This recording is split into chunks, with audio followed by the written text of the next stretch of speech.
Capítulo 12. La angustia instintiva durante la pubertad. La investigación analítica del ello, etapas de incremento divinal, su importancia para el estudio del yo, dos actitudes frente a la actividad instintiva especialmente acusadas en la pubertad, el ascetismo y la intelectualización del adolescente, el ascetismo de la pubertad, la represión instintiva del adolescente y en la vida habitual, la educación y la indiscriminación como diferencias respectivas entre la represión instintiva del neurótico y el adolescente. Otra diferencia, las virares del ascetismo a los excesos instintivos del adolescente como autocuración transitoria, espontánea, una transformación psicótica, licitud de distinguir el repudio puberal del instinto del proceso de rechazo habitual por represión, hipótesis de la existencia de una disposición al rechazo de los instintos, el concepto de ambivalencia de Bleuler, el ascetismo puberal como la manifestación de un antagonismo innato, primitivo y primario entre el yo y el instinto, la intelectualización en la pubertad, acrecentamiento de la vida intelectual, su relación con el desarrollo instintivo y las modificaciones defensivas del yo, progresiva versión de los intereses concretos de la fase de latencia hacia lo abstracto a partir de la pubertad, los procesos intelectuales y su escasa o nula vinculación con la conducta, los intereses intelectuales en el adolescente, en el adulto y en el niño, en el periodo de latencia, el intelectualismo del adolescente como aparente contribución a los ensueños diurnos, tema que priorizan su interés, reflexión o intelectualización del conflicto instintivo, la intelectualización de la pubertad y el dominio de los instintos, aguzamiento de la inteligencia y peligro instintivo, torpidez y calma de la vida instintiva, la vida intelectual en la latencia y la vida adulta, el amor objetual y la identificación en la pubertad, dos singularidades de los fenómenos de la pubertad en relación con el proceso de represión del yo, el ascetismo y la ruptura de las relaciones con el superyo, el aislamiento y el alejamiento de los objetos amorosos, particularidades del amor adolescente, casos, mecanismos de los procesos de transformación, las fijaciones amorosas, apasionadas y efímeras de la pubertad como identificaciones primitivas, caso, descivilización del mundo externo, la consecuencia del antagonismo con los distintos, el ascetismo y la ruptura de las antiguas relaciones con los objetos, el regreso del amor objetal al narcisismo, el narcisismo y la identificación como sustracción a los peligros, las tormentosas relaciones objetales como tentativas de curación similares a los observables en los estados iniciales de los excesos psicóticos, factores determinantes del destino normal o anormal de los procesos puberales, situación en que es difícil discernir por la observación lo normal y lo ya patológico. Siempre han sido consideradas de enorme importancia para la intervención analítica del ello las etapas de la vida humana caracterizadas por un ostensible aumento de la libido, los deseos y fantasías y procesos instintivos habitualmente inadvertidos o reducidos al inconsciente a causa del incremento de la carga libidinal. Cuando es necesario, vencen los obstáculos de la represión, emergen a la conciencia y a medida que se exteriorizan se tornan accesibles a la observación. Mas estos periodos de incremento libidinal tienen pareja importancia en el estudio del yo. Según se ha visto, el aumento de las exigencias instintivas produce en el individuo como efecto indirecto la intensificación de los esfuerzos defensivos que persiguen la dominación de los instintos. Las tendencias generales del yo, apenas notables en las épocas apacibles de la vida instintiva, revelan entonces con nitidez y sus mecanismos tan visibles durante el periodo de latencia o de la vida adulta pueden generarse hasta el grado de promover una deformación morbosa del carácter. Entre las diversas actitudes que el yo suele asumir frente a la actividad instintiva, hay dos que al parecer especialmente acusadas de la pubertad causan viva extrañeza en el observador y explican algunas de las típicas particularidades de este periodo. Me refiero al ascetismo y a la intelectualización del adolescente, el ascetismo de la pubertad, alternando con los excesos instintivos, las irrupciones de ello y otras actitudes aparentemente contradictorias. En el adolescente siempre podemos observar un antagonismo frente a los instintos, cuya magnitud sobrepasa en mucho lo habitual en la represión instintiva de la vida normal y en las condiciones más o menos graves de la neurosis.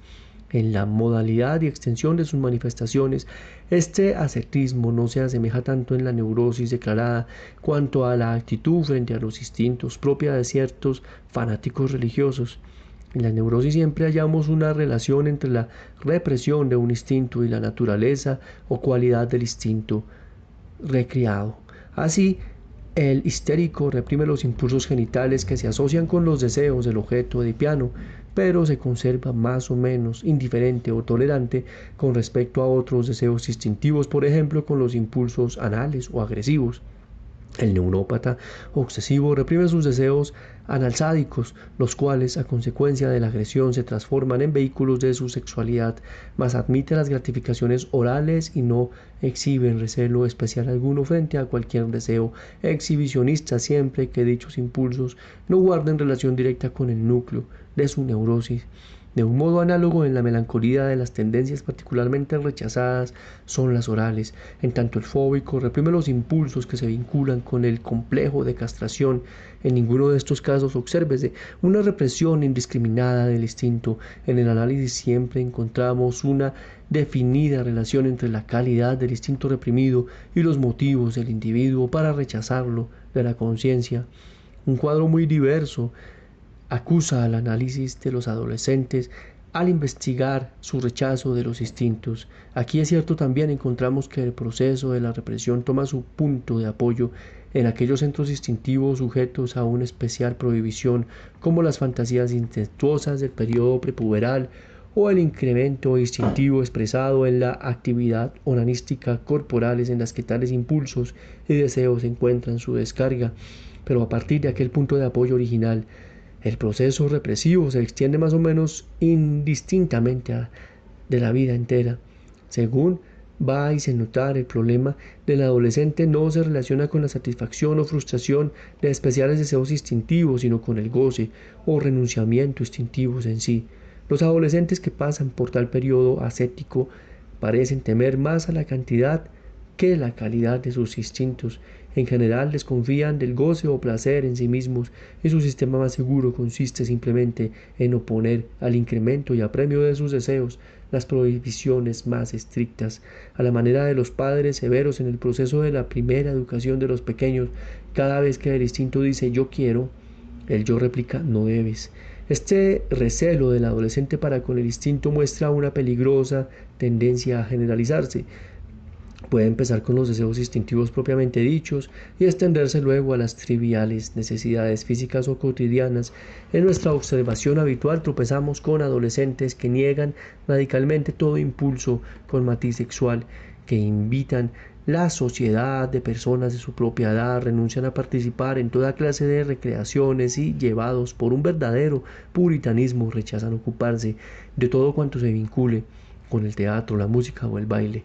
Fácil es comprender que existe una estrecha conexión entre el renunciamiento a una indumentaria viscosa y atractiva y la provisión de la sexualidad, pero empezamos a inquietarnos cuando el renunciamiento se extiende a cosas inofensivas y necesarias. Por ejemplo, cuando el adolescente se niega la más común protección contra el frío, se mortifica la carne de rodas, las maneras posibles y expone su salud particulares especies de placer oral, sino que por principio también reduce al mismo su alimentación diaria, se obliga a madrugar luego de haber sido afecto a noches de largo profundo sueño, cuando se repugna el reír o sonreír, cuando en casos extremos difiere el defecar y el orinar, y al máximo de tiempo posible en razón de que no debe ceder inmediatamente a todas sus necesidades físicas.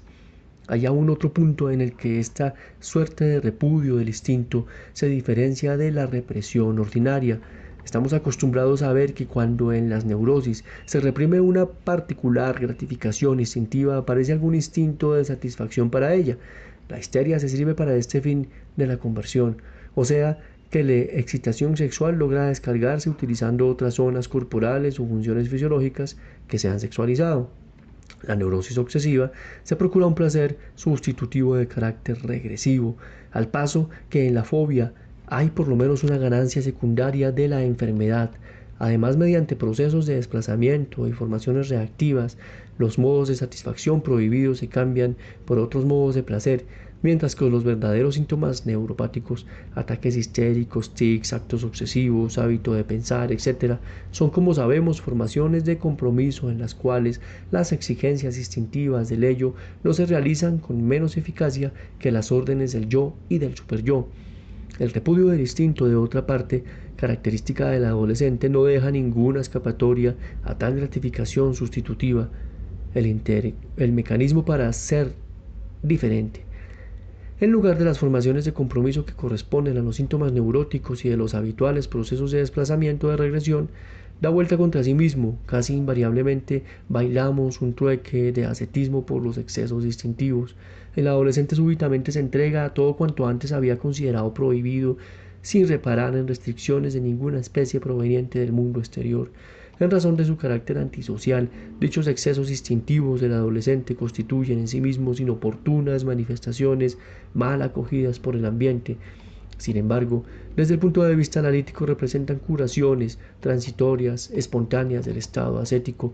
Cuando la autocuración de esta índole no se produce, cuando de alguna manera inexplicable el yo dispone de fuerza suficiente para llevar a terminar el subsecuente repudio del instinto, resulta una parálisis de las actividades vitales del sujeto, una especie de actitud catatónica a la que no puede considerarse ya como un fenómeno normal de la pubertad, sino como una especie de transformación psicótica.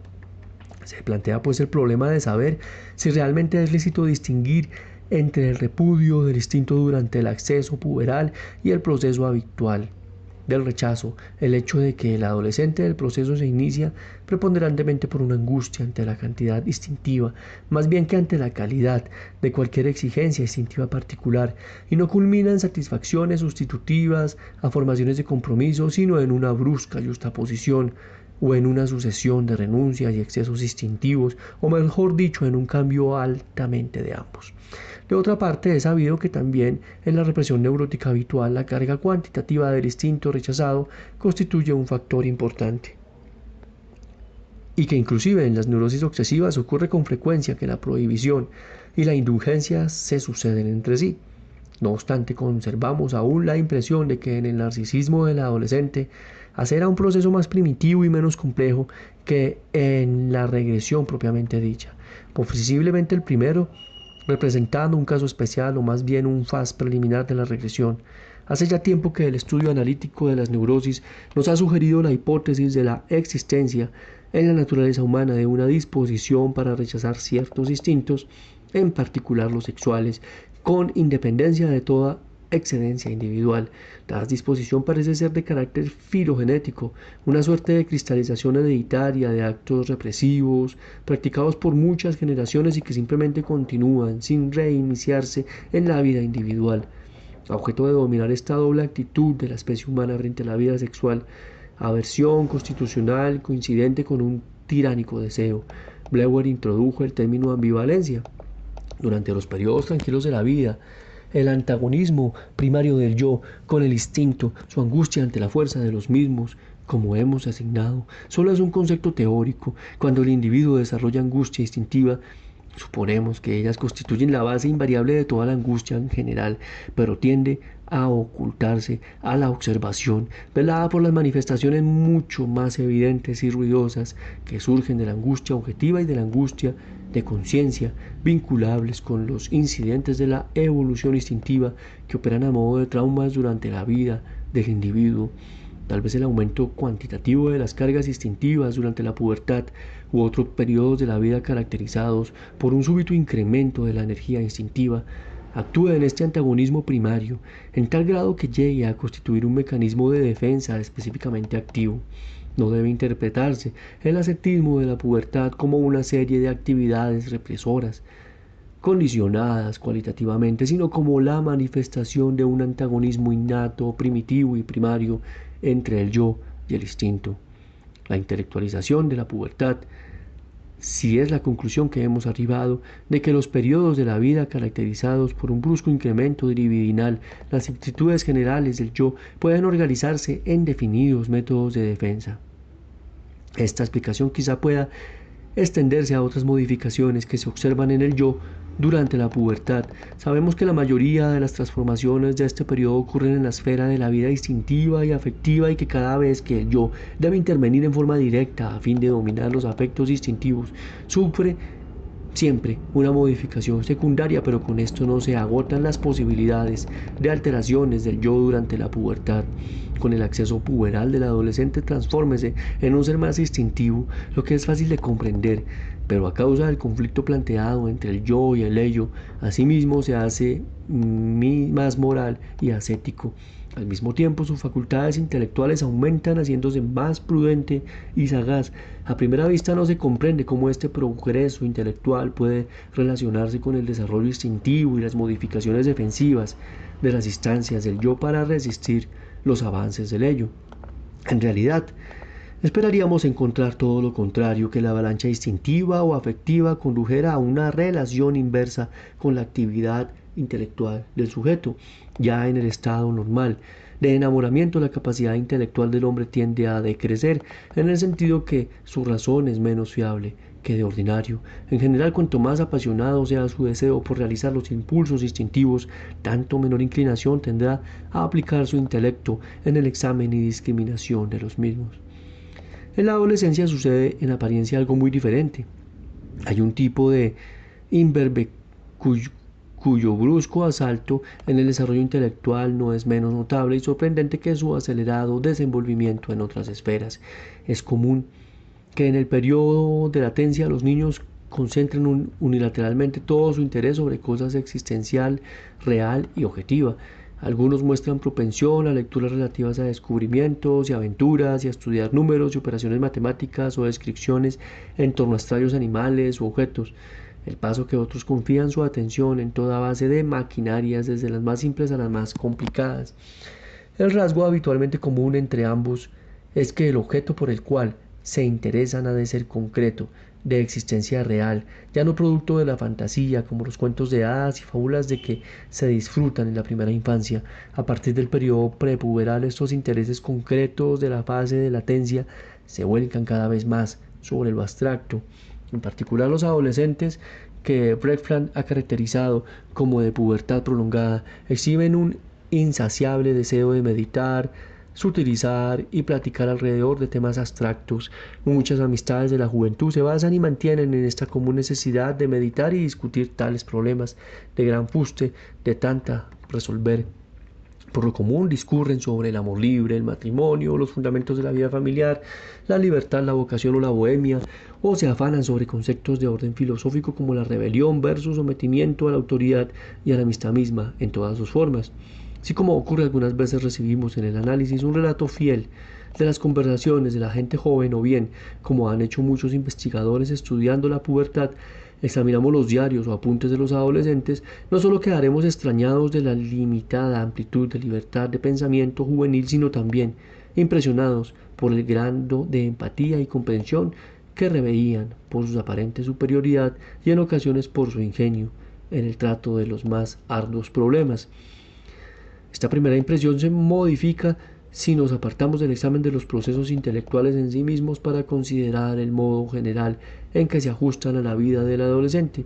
Entonces descubrimos con sorpresa que esta elevada calidad intelectual tiene poco o ninguna relación con su conducta. Su empatía por la vida anímica ajena no le impide demostrar la más grosera desconsideración para con las personas que lo rodean. Su elevado concepto de amor y de los deberes del amante no le impiden incurrir en constantes deslealtades e inescrupulosidades en varios amoríos.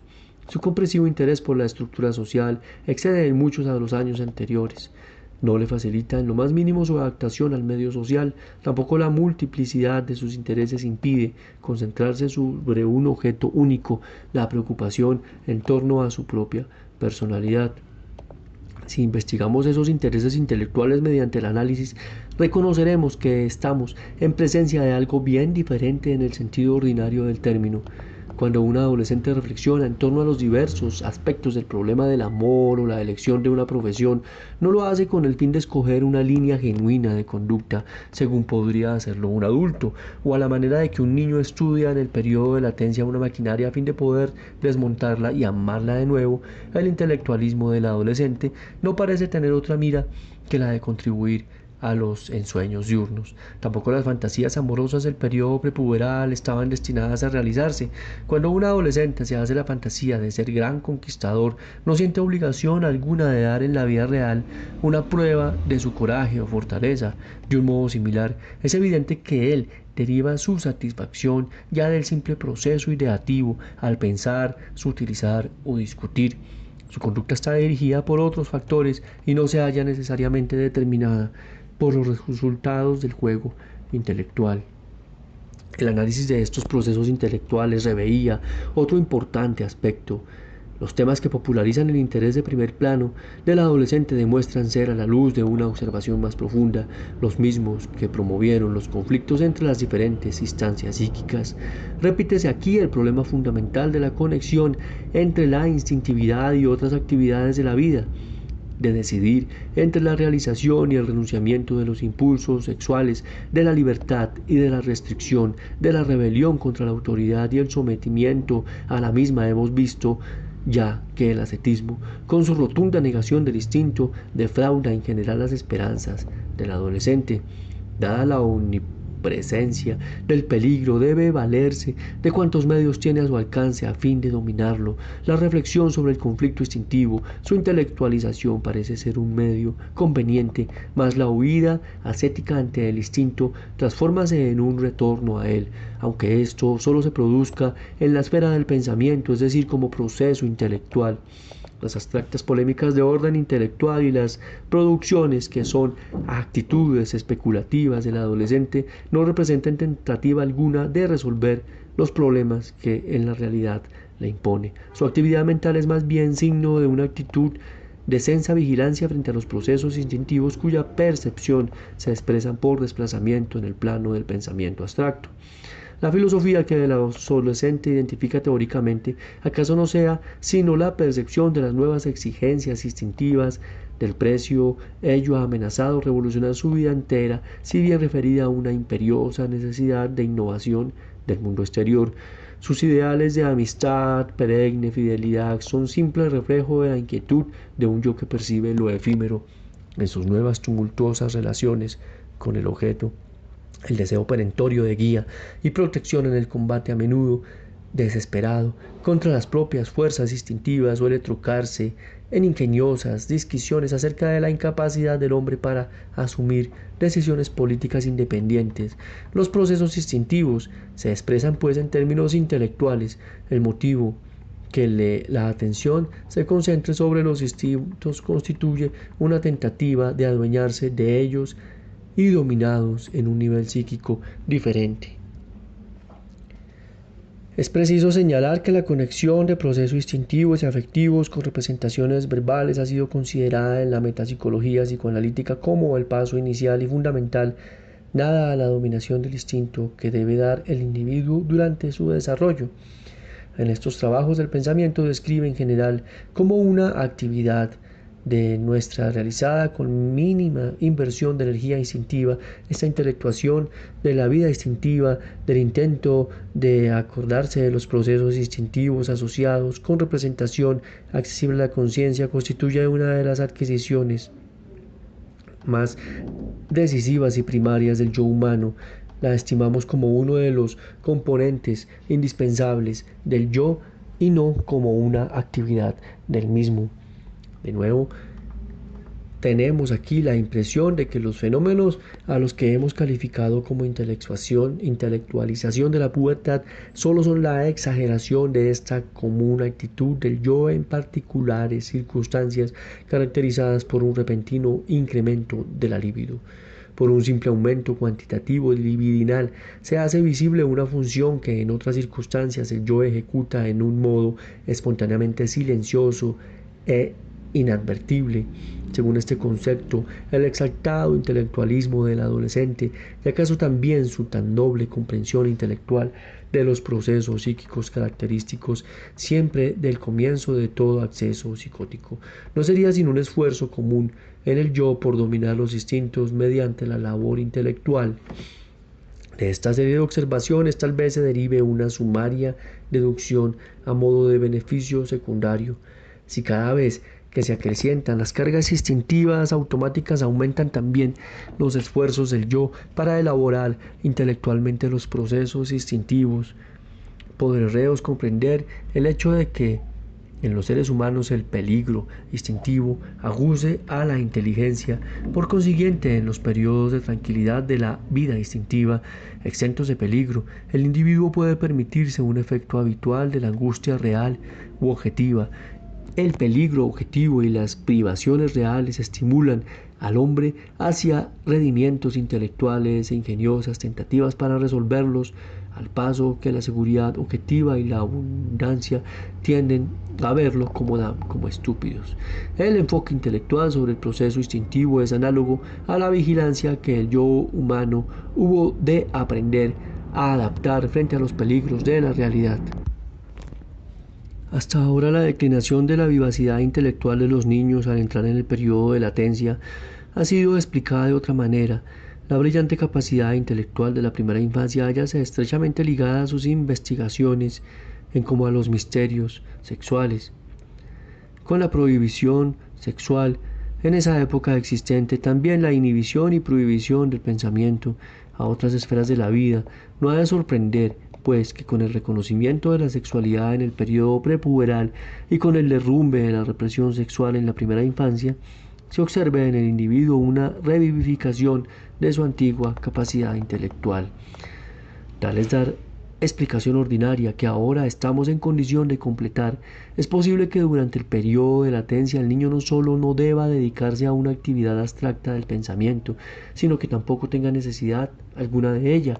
Sabemos que la primera infancia y la pubertad son periodos plenos de peligros instintivos que el desarrollo intelectual que los caracteriza sirve, al menos en parte, para dominarlos. Por el contrario, durante la latencia y la vida adulta, el yo goza de una mayor y proporcional fortaleza y por tanto, sin prejuicio para el individuo, puede relajar sus esfuerzos tendientes a una intelectualización los procesos instintivos. Tampoco se echará en olvido que estas producciones mentales, en particular las de la pubertad, son por deslumbrantes y notables que presenten infructuosos en gran medida, inclusive los tan poderados y administrados rasgos intelectuales de la primera infancia participan en cierto grado de esta particularidad. Bástenos recordar que todas las investigaciones sexuales infantiles, estimadas por el psicoanálisis como la más evidente expresión de la capacidad intelectual infantil, casi nunca conducen a un conocimiento real de los verdaderos hechos de la vida sexual adulta. Los resultados de la investigación sexual del niño y sus teorías acerca de la sexualidad no son en general una concepción de la realidad, sino un reflejo de los procesos instintivos en el espíritu del observador infantil. El trabajo intelectual cumplido por el yo durante el periodo de la latencia y edad adulta tiene una solidez y precisión incomparablemente mayor y ante todo hállase mucho más estrechamente vinculada con la acción. El amor objetal y la identificación de la pubertad. Cuando intentamos situar el ascetismo y la intelectualización, fenómenos característicos de la pubertad, dentro del esquema trazado para la ordenación de los procesos defensivos con arreglo a las fuentes de angustia y peligro, advertimos inmediatamente que aquellos dos mecanismos corresponden al tercer tipo de defensa descrito. El yo se ve amenazado por el peligro de ser sumergido por los instintos que le angustian, el yo ante todo la cantidad de fuerza instintiva. El origen de esta angustia hemos de buscarla en periodos muy tempranos del desarrollo individual. Cronológicamente pertenece al periodo durante el cual, mediante un paulatino y gradual aislamiento, el yo surge indiferenciado del ello. Los árbitros defensivos que se adoptan bajo la presión de la angustia ante las fuerzas de los instintos están destinados a mantener esta diferenciación entre el yo y el ello, así como a asegurar la permanencia de la organización del yo recién establecida. El ascetismo busca mantener el ello dentro de prudentes límites por medio de simples prohibiciones. La intelectualización procura conectar ceñidamente los procesos instintivos con los contenidos de imágenes y representaciones, tornándolos así accesibles y dominables. Cuando a causa de un brusco acceso libidinal, el individuo recae en este primitivo nivel de angustia ante la fuerza instintiva, necesariamente tendrá ello consecuencias para el resto de los procesos instintivos y del yo.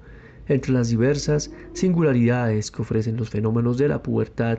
A continuación tomaremos dos de las más significativas a fin de estudiarlas en relación con este proceso de regresión del yo. Las más notables manifestaciones en la vida de la adolescencia están fundamentalmente vinculadas a sus relaciones con los objetos. En este terreno es donde los conflictos entre las dos tendencias opuestas se hace más transparente. La represión proveniente de la general aversión ante el instinto toma de ordinario su punto de partida inicial en las fantasías incestuosas del periodo prepuberal. La desconfianza del yo y su actitud ascética dirígense en especial contra la fijación amorosa a todos los objetos infantiles.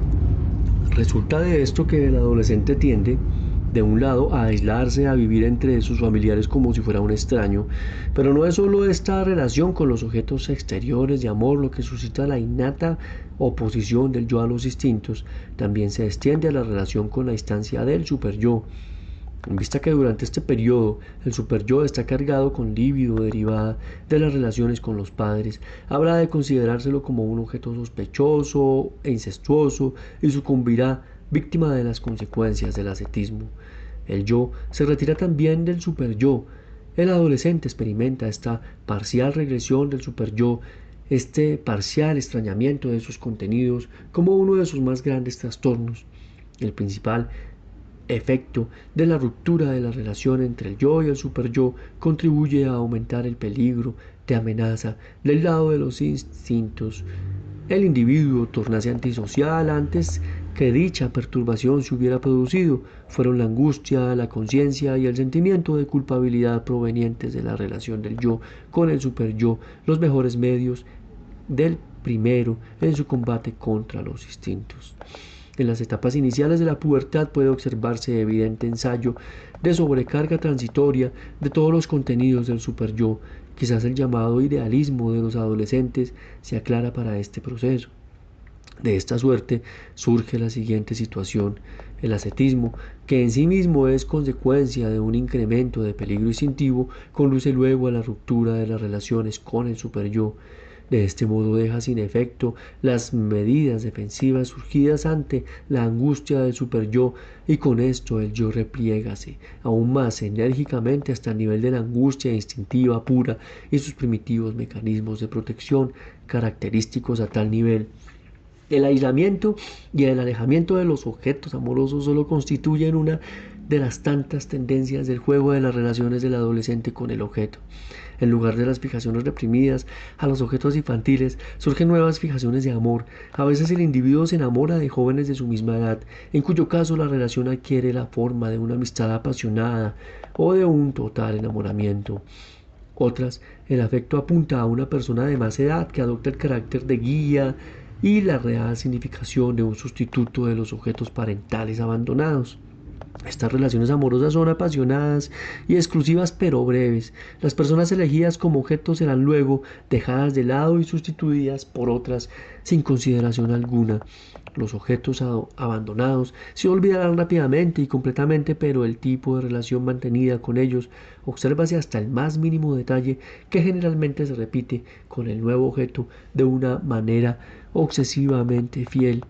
Aparte de esta extraordinaria lealtad para con el objeto de amor en las relaciones objetuales durante la pubertad, observemos otra particularidad. El adolescente no desea tanto la posesión del objeto en el sentido corporal u ordinario del término. Su fin parece ser la mayor asimilación posible de la persona amada en ese momento. La observación diaria nos demuestra la capacidad de transformación del adolescente en su manera de escribir, de hablar, de peinarse, de vestirse, en toda suerte de hábitos. Adáptese mucho más fácilmente en esta época que en cualquier otra de su vida. Una simple mirada sobre un adolescente a menudo descubre el amigo mayor admirado por él. Pero su capacidad de transformación va más lejos aún. Su filosofía de la vida, sus ideas religiosas y políticas cambian con el modelo. Cese a lo cual, muéstrese firme y apasionadamente persuadido de la consistencia de sus opiniones voluntariamente adoptadas. Este aspecto, el adolescente se asemeja a aquel tipo de paciente descrito por Helen Deutsch en un trabajo clínico acerca de la psicología de los adultos. que estaba en el límite entre la neurosis y la psicosis. La autora los denomina tipos del como si estuvieran viviendo realmente su propia vida y expresando sus propios sentimientos, opiniones y pensamientos. En una adolescente analizada por mí, se denuncia con toda nitidez el mecanismo sobre el que se basan estos procesos de transformación. En el término de un año, según la forma antes referida, dicha adolescente cambió repetidas veces de objeto, sustituyendo una relación amistosa por otra y yendo de muchas en muchas y luego mujeres de más edad. En cada cambio, no solo llegaba a ser indiferente para con el objeto de amor abandonado, sino que experimentaba una aversión particularmente violenta, casi despectiva, resultándole insoportable cualquier encuentro accidental o inevitablemente con él. Tras larga red analítica pudimos finalmente comprender que estos sentimientos experimentados hacia sus ex amigas no eran realmente suyos. A cada cambio, la adolescente sentíase obligada a adoptar interior y exteriormente las actitudes, conductas y opiniones del nuevo objeto de amor, de suerte que no reaccionaba con arreglo a sus propios afectos, sino según el de su nueva amiga, mediante un proceso de empatía, compartía los afectos del nuevo objeto.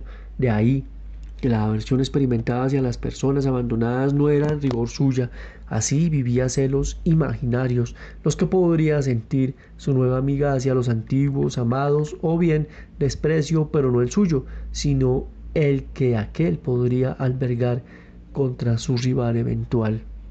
En pocas palabras podemos describir tal situación psíquica y las similares de esta fase de la pubertad. Estas fijaciones amorosas tan apasionadas como efímeras de la pubertad no son en modo alguno relaciones objetales en el sentido que damos de esta expresión al aplicar a la vida adulta.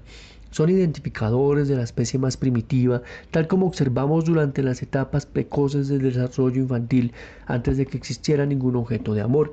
Así las características inconstancia, la pubertad no significa cambio interior alguno en el amor o en las convicciones del individuo, sino más bien una pérdida de su personalidad condicionada por el cambio en las identificaciones. El siguiente análisis de una niña de 15 años nos servirá para comprender mejor el panel de esta tendencia a la identificación. La paciente era una joven graciosa y particularmente bella que ya desempeñaba un papel en su círculo social, no obstante lo cual vivía atormentada por frenéticos celos en relación con una hermana, aún niña, llevada por el único deseo de lograr la admiración y el amor de los jóvenes y hombres de su amistad. Postergó durante la pubertad todos los anteriores intereses de la vida. Se enamoró a la distancia y violentamente de un joven que le llevaba algunos años y con el que solía encontrarse en las reuniones sociales y bailes. Fue en esa época cuando me escribió una carta comunicándome sus dudas y preocupaciones amorosas. Me decía: aconséjeme, ¿cómo tengo que comportarme cuando me encuentro con él? ¿Debo parecer seria o alegre? ¿Me querrá más a mí si yo le demuestro que soy inteligente o si aparento ser tonta? ¿Es mejor hablar solo de él todo el tiempo o debo hablar de mí también? Yo contesté personalmente a estas preguntas en la entrevista siguiente. Le sugerí que quizá no fuera realmente necesario adoptar un plan anticipado de conducta. Llegado el momento, no podía ser ella misma y comportarse como se sentía. Me aseguró que eso no resultaría y me hizo una larga disertación acerca de la necesidad de adaptarse a los gustos y deseos de la gente, única manera de hacerse amar. Y si no conseguía el amor del joven, le sería absolutamente imposible continuar viviendo. Poco tiempo después la paciente me relató una fantasía, que era una especie de fin del mundo, que ocurría, pregunto, si todos se murieran. Recurrió con la imaginación a toda serie de sus amigos y parientes hasta que finalmente fantaseó que se quedaba enteramente sola. Por el tono de su voz, por el énfasis y la manera en que describía todos los detalles, tratábase evidentemente de una realización de deseos en la fantasía. En su relato experimentaba un placer desprovisto de poca angustia. Entonces le recordé su deseo tormentoso de ser amada. En la víspera, la simple idea de desagradar y de perder el amor de uno de sus amigos había bastado para sumirla en la desesperación. ¿Quién la iba a querer si fuese la única sobreviviente de la raza humana? Con toda tranquilidad rechazó la causa de sus preocupaciones del día anterior. En este caso me querría a mí misma, contestó, y dio un profundo suspiro de alivio, como si por fin se hubiera liberado de todos sus motivos de angustia. Creo que esta ligera observación analítica en torno a este caso aislado prueba algo característico de ciertas relaciones objetales durante la pubertad. A consecuencia del antagonismo con los instintos y el ascetismo, a través de la ruptura de las antiguas relaciones con los objetos del mundo externo del adolescente, será desestabilizado. El adolescente está expuesto al riesgo de retirar su libido objetal del mundo hacia la propia persona, o sea, de regresar en su vida liminal de amor objetal al narcisismo en proporción y paralelismo con la regresión que sufre su yo. Sustráese de estos peligros mediante convulsivos esfuerzos dirigidos a establecer una vez más conexión con los objetos del mundo externo, lo que solo puede lograr apoyándose en el narcisismo y por medio de la identificación. Las tormentosas relaciones objetales del adolescente tendrían, según este concepto, el carácter de tentativas de curación, similarmente a lo que se observa en los estados iniciales de los accesos psicóticos. En páginas anteriores me fue dable realizar tan frecuentes comparaciones entre las particularidades características de esta etapa con los fenómenos graves de enfermedad mental, que no obstante lo incompleto de este estudio acaso proceda a agregar algo más con respecto al concepto de normalidad o anormalidad del proceso puberal. La base de confrontación entre los fenómenos puberales y los iniciales de los accesos psicóticos es tomo. Hemos visto el efecto de los cambios cuantitativos en la carga instintiva. En ambas actuaciones, el incremento de la carga divinidad del ello es una parte acreciente en el peligro instintivo y de otra, los esfuerzos del yo orientados a defenderse por todos los medios posibles. En virtud de estos procesos cuantitativos, todo periodo de la vida humana en el que se produce un aumento de líbido puede constituirse en el punto de partida de una enfermedad neurótica y psicótica, tal como siempre ha sostenido el psicoanálisis. Otra especial analogía entre la pubertad y los accesos psicóticos reposa en la prevalencia de las actitudes defensivas de carácter primitivo que vinculamos con la angustia del yo ante las fuerzas de los instintos, angustia harto más antigua que cualquier angustia objetiva de conciencia. La impresión que recibimos del carácter normal o anormal de los procesos de la pubertad dependerá del predominio de uno u otro de estos rasgos en el mismo individuo o de la combinación de varios de ellos. El adolescente asceta nos parece normal en tanto su intelecto funcione libremente y mantenga múltiples y adecuadas relaciones con el objeto. Esto es aplicable al tipo de adolescente que intelectualiza los procesos del tipo idealista y asimismo a los que, impulsados por un arrebatado entusiasmo, cambian una amistad por otra. Pero si la actitud ascética se mantiene rígidamente, si el proceso de intelectualización invade la totalidad de la vida mental y las relaciones con el mundo exterior, se establecen sobre la base exclusiva de versátiles identificaciones, al pedagogo o al analista no le será fácil decidir por la observación que pertenece aún a una época de transición en el desarrollo normal y que es ya estado